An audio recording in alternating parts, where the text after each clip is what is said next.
मिर्जापुर में मुख्यमंत्री योगी आदित्यनाथ की चुनावी सभा। समाजवादी पार्टी कांग्रेस पर साधा निशाना। मां विंध्यवासिनी की धरती को नमन किया। सपा और कांग्रेस पर निशाना साधते हुए कहा कि इंडी गठबंधन झूठ और फरेब का गठबंधन है। सपा दुर्दांत और अपराधियों का प्रोडक्शन हाउस है, जिसके सीईओ अखिलेश यादव और ट्रेनर शिवपाल यादव हैं। मिर्जापुर के मझवा विधानसभा में गांधी इंटर कॉलेज के मैदान में जनसभा को संबोधित करते हुए कहा कि यह धरती सिद्धि स्वामियों और संतों की है, जिसको नमन करते हुए सभी को प्रणाम करते हैं। प्रदेश में डबल इंजन की सरकार कार्य कर रही है। आज विकास के लिए हाथ नहीं फैलाना पड़ता है, विकास खुद चलकर आता है। कभी यह धरती खनन और भूमाफिया के लिए पहचानी जाती थी। आज मां विंध्यवासिनी के नाम से मेडिकल कॉलेज और विश्वविद्यालय है। फ्रांस के सहयोग से सोलर एनर्जी का उद्घाटन पीएम ने किया था। इंडी गठबंधन झूठ और फरेब का गठजोड़ है। किसी को खटाखट रुपया मिला क्या? यह माँ की पूजनीय धरा है। जहाँ स्त्रियों की पूजा होती है, वहाँ भगवान विराजते हैं। सपा पर हमला करते हुए कहा कि देख सपाई बिटिया घबराई। यहाँ एक प्रोडक्शन हाउस बन गया है गुंडों और अपराधियों, जिसके सीईओ अखिलेश यादव हैं और ट्रेनर शिवपाल यादव हैं। समाजवाद पहले अच्छे नेताओं की पहचान थी, जिसने कई बड़ी लड़ाइयां लड़ी थी। आज सपा अपराधियों को संरक्षण देने वाली पार्टी बनकर रह गई है। अतीक अहमद और मुख्तार अंसारी के किसके लोग थे? सपा दुर्दांत और अपराधी की पार्टी बनकर रह गई। जहां ये तैयार होते हैं, इनके एजेंडे में विकास नहीं है, केवल परिवार का विकास ही है। अव्यवस्था और अराजकता में विश्वास रखते हैं। मझवा विधानसभा में चुनावी जनसभा रैली में मंच पर मुख्यमंत्री के साथ केंद्रीय राज्य मंत्री अनुप्रिया पटेल, मंत्री अनिल राजभर, मंत्री एसपी सिंह बघेल, मंत्री आशीष पटेल, सांसद विनोद बिंद, प्रत्याशी सुचिस्मिता मौर्य, विधायक रत्नाकर मिश्र, विधायक भूपेश चौबे, विधायक रमाशंकर, मंत्री दिलीप पटेल सहित सांसद और विधायक मौजूद हैं। पार्टी है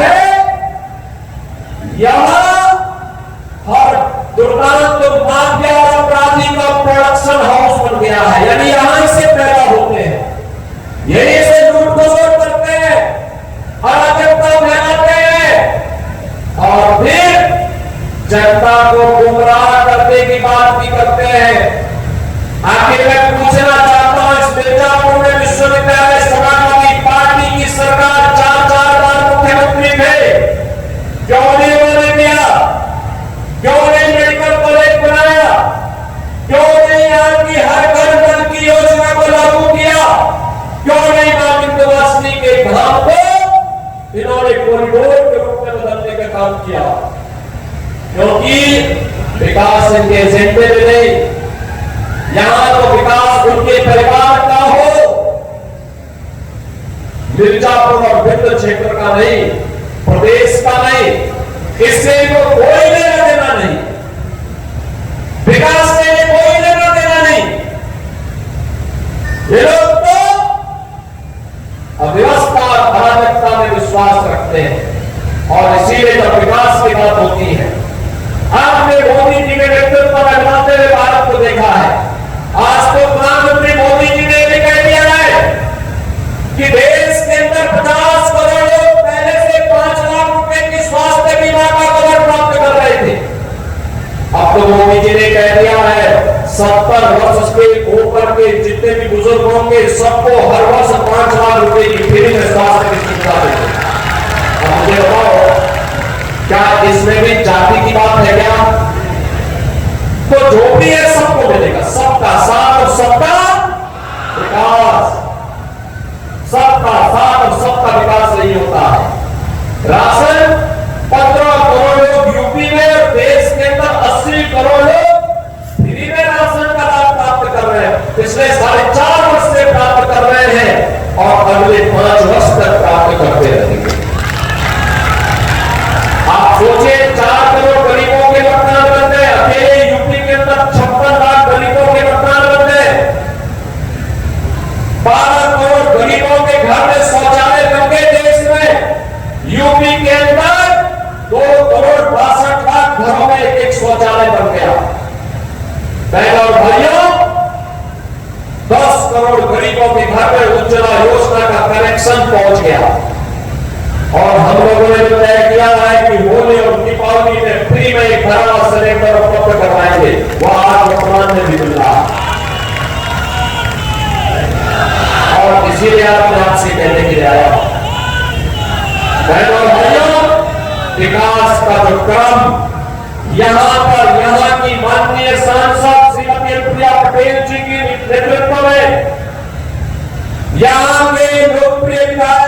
रूप में कार्य कर रहे डॉक्टर विनोद बिंद के नेतृत्व में आगे बढ़ा था। यह सिलसिला थमना नहीं चाहिए और इसके लिए यहाँ पे डबल इंजन होना ही चाहिए। इसके विधानसभा चुनाव में भी एनडीए के प्रत्याशी के रूप में भाजपा की प्रत्याशी श्रीमती सुशीला मोर्चा को भारी बहुमत से विजयी बनाने की अपील करने के लिए मैं आपके पास आया हूं। बहनों भाइयों, 17 से 22 के बीच श्रीमती सुशीला मोर्चा जी आम विधायक के रूप में काम की थी।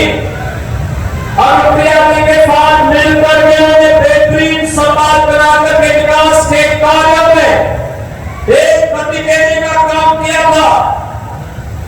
2022 में डॉक्टर विनोद बिंद को भारतीय जनता पार्टी और एनडीए की ओर से टिकट देकर के यहां पर प्रत्याशी बनाया गया। तब भी डॉक्टर सुशीला मोर्चा यहां पे काम कर रही थी, भाजपा और एनडीए के लिए कार्य कर रही थी। जब भी मैं यहाँ पर आया किसी भी चुनाव में, श्रीमती रिंकी मोड़ के चुनाव में आया हो या फिर लोकसभा चुनाव में, तब भी वे यहाँ पर थी, काम कर रही थी। और इसलिए पहले और भाइयों आज मैं आपसे अपील करने के लिए आया हूं, यही अपील करने के लिए आया हूं। एक नया भारत का नया उत्तर प्रदेश राष्ट्रीय शिक्षा में आगे बढ़ चुका है, वो किसी से छुपा हुआ नहीं है। इन 7.5 वर्षों में प्रधानमंत्री मोदी जी के नेतृत्व में, उनके मार्गदर्शन में उत्तर प्रदेश का परसेप्शन बदला है। उत्तर प्रदेश के बारे में लोगों की धारणा बदली है। आज उत्तर प्रदेश के बारे में लोग अच्छा सोचते हैं, अच्छा देखते हैं। लोगों को लगता है उत्तर प्रदेश अब देश की अग्रणी अर्थव्यवस्था के रूप में आगे बढ़ेगा। अब उत्तर प्रदेश का नौजवान पलायन नहीं करेगा। और बहनों भाइयों, यही कहने के लिए आपने आया हूं। आप सोचिए, 1 करोड़ परिवारों को तो वर्तमान में डबल इंजन की भाजपा एनडीए की सरकार 12,000 रुपये 1 करोड़ परिवारों को 12,000 सालाना पेंशन की सुविधा उपलब्ध करवा रही है। 12 करोड़ किसानों को, जिसमें 2 करोड़ 62 लाख किसान अकेले यूपी के हैं, इन्हें 6,000 रुपये सालाना प्रधानमंत्री किसान सम्मान निधि का लाभ प्राप्त हो रहा है। बहनों भाइयों, भारतीय जनता पार्टी और एनडीए आप सबकी ताकत के बल पर विकास और विरासत का जो मॉडल खड़ा कर रही है, इसी में आने वाली पीढ़ी का भविष्य उज्जवल बनने वाला है। और इसीलिए भारतीय जनता पार्टी बार बार कह रही है, हम लोग आपसे बार बार कह रहे हैं कि लोकसभा चुनाव के दौरान जिन्होंने अफवाह फैलाई थी, जिस प्रकार का इन्होंने दुष्प्रचार किया था, उसका पर्दाफाश हो चुका है। चुनाव संपन्न हो गए, मोदी जी तीसरी बार प्रधानमंत्री बन गए। तीसरी बार प्रधानमंत्री बनने के बाद भी आज भी बाबा साहब भीमराव अम्बेडकर के द्वारा बनाया गया संविधान वैसे ही है। आज भी इसी प्रकार का सम्मान सबको प्राप्त हो रहा है, कई आरक्षण समाप्त नहीं हुआ है। और बहनों भाइयों, जिन्होंने झूठ बोला था कि लोकसभा चुनाव के बाद ठकाकर 1 लाख रुपया खाते में आ जाएगा, वह भी नहीं आया है। यह भी आपने इनका एक और झूठ को बेनकाब कर दिया है। और इसीलिए हम कह रहे हैं, बढ़िए बात बढ़ना नहीं है, एकजुट होना है। देखो, हरियाणा ने निर्णय ले लिया है। हरियाणा के बारे में सभी राजनीतिक विशेषज्ञ कहते थे, विकास के लिए हाथ नहीं फैलाता है, बल्कि विकास स्वयं उनके पास आता है।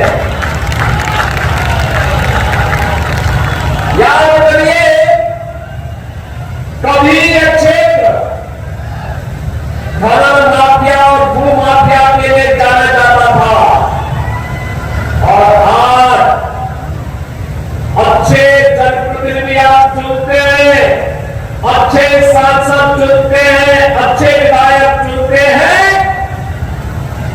तो आज मिर्जापुर की पहचान मां विंध्यवासिनी धाम के कॉरिडोर, भव्य कॉरिडोर के लिए हो रही है।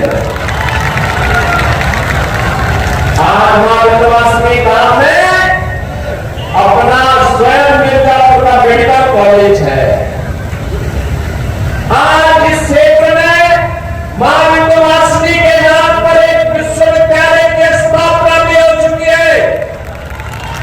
और अब तो याद करिए, देश के यशस्वी प्रधानमंत्री आदरणीय श्री नरेंद्र मोदी जी ने इंटरनेशनल सौर एलायंस के लिए फ्रांस के प्रधानमंत्री को लेकर के स्वयं यहां पर आए और यहां पर सौर का सबसे बड़ा प्लांट का उद्घाटन स्वयं किया था।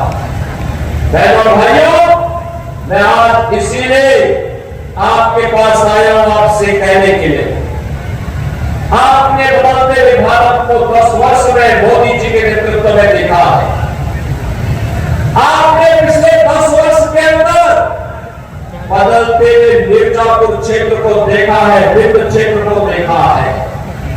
बहनों भाइयों, एक तरफ भारतीय जनता पार्टी, अपना दल, निषाद पार्टी, स्वयं राजभर पार्टी, आरएलडी का एक गठबंधन एनडीए के रूप में गांव, गरीब, किसान, नौजवान, महिलाएं और समाज के विकास के लिए पूरी प्रतिबद्धता के साथ कार्य करने के लिए दिखाई दे रहा है, तो दूसरी ओर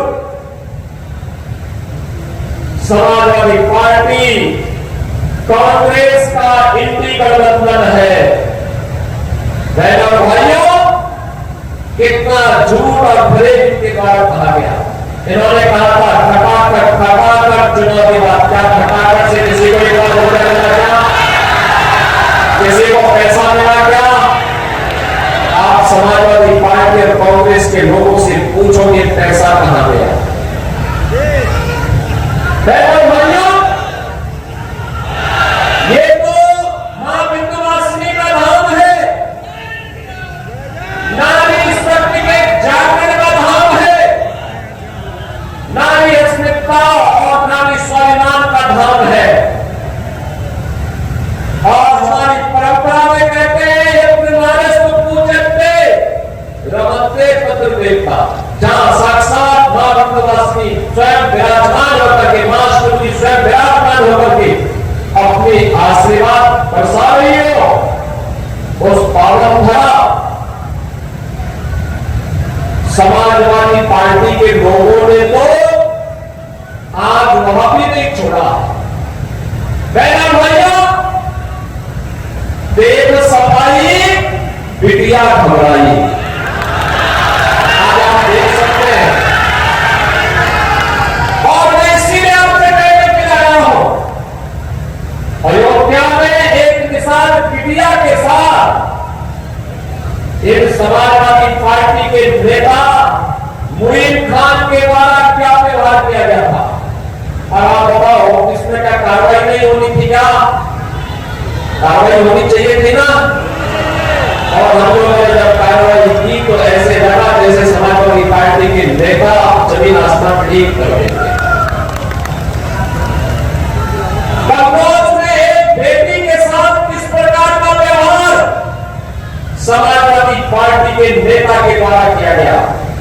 और इसीलिए मैं कह रहा हूं, देख सफाई, बिटिया घबराई, ये समाजवादी पार्टी आज यहां तो एक प्रोडक्शन हाउस बन गया है, माफिया और अपराधियों को पालने का प्रोडक्शन हाउस है।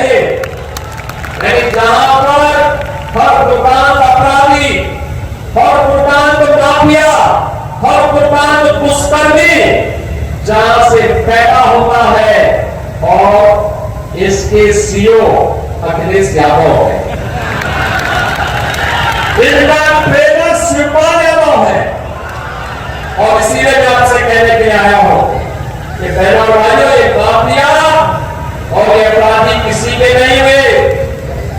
जहां जाएंगे पूरी संपत्ति हड़प लेंगे, गरीब को उजाड़ देंगे, कमजोरों को पर अत्याचार करेंगे, बेटी और बहन की इज्जत पे हाथ डालने का काम करेंगे। कभी समाजवादी आंदोलन देश का एक आदर्श आंदोलन माना जाता था। जयप्रकाश सिंह थे, डॉक्टर राम मनोहर लोहिया जी थे, आचार्य नरेंद्र देव थे, चंद्रशेखर जी थे, जनेश्वर मिश्रा जी थे, मोहन सिंह जी थे। एक आदर्श पायलट था। इन्होंने पिंडों की राजनीति करने की बात की थी। इन्होंने कांग्रेस के खिलाफ आंदोलन का संग्राम किया था। कांग्रेस के अराजक भ्रष्ट गतिविधियों के खिलाफ इन्होंने संग्राम किया था। लड़े थे देश के लिए, लोकतंत्र के लिए लड़े थे। और आज ये समाजवादी पार्टी पेशेवर माफिया और अपराधियों का गढ़ बनकर के किस तरीके की अराजकता पैदा कर रही है, ये किसी से छुपा हुआ नहीं है। और इसीलिए मैं आपसे कहने के लिए आया हूं, बहन और भाइयों, कहने के लिए आया हूं, आखिर यह अतीक अहमद किसकी देन है?